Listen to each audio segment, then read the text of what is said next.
I thought you only find connection through years of knowing someone. I was wrong. My name is Alex Morgan, 34M, and I live in Chicago. I was sitting in a small park near my office eating lunch I didn't really want. Work had been heavy for months. Not dramatic heavy, just the kind that slowly drains you. I had friends, a decent job, a routine, but something felt missing in a way I couldn't explain. An older man sat on the bench beside me, maybe late 70s, neatly dressed, holding a paper bag like it contained something important. We sat in silence for a while. Then he said, "You know what the hardest part of getting older is?" I shook my head.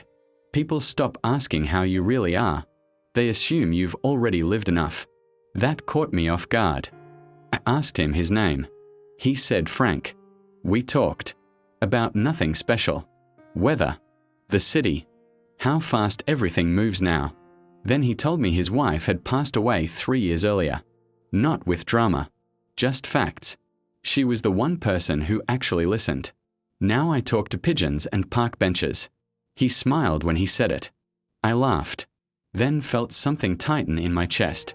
Before leaving, he opened the paper bag. Inside was a small notebook. "I write letters to my younger self," he said. "Reminds me I was once confused too, and that it passed." He looked at me and added, "You look like you're in that part right now." I didn't argue. He stood up slowly, nodded once, and walked away. I never saw him again.